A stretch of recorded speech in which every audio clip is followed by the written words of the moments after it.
Batang Antingero ang papakita ng kanyang mga tinatawag na agimat mula dito sa Mindanao. Tignan muna natin bago natin siya tanungin. Napakaganda. Ayan. Solid. Mga gubot, mga libon. Mga libon, masagi pangandaman man nimo bro nga dagko mga kwintas. Ay, ako na yung pangandaman bro, kay ang kandon kay si kang dipinsa ba dito sa tuwa Mindanao. Muaway jud ka. Ay, dipindi og pan na mo. Away gipunta og pan.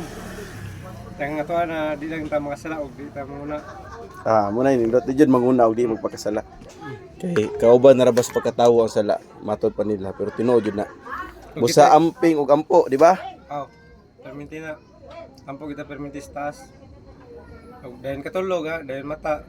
Pag alas 3 hapon. Daghan jud ka pahinungod bro.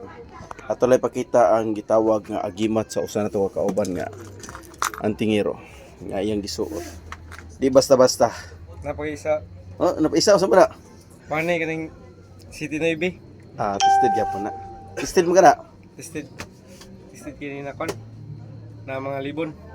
Okay. May na yung mga libon kay dito makita. Pag tested kayo,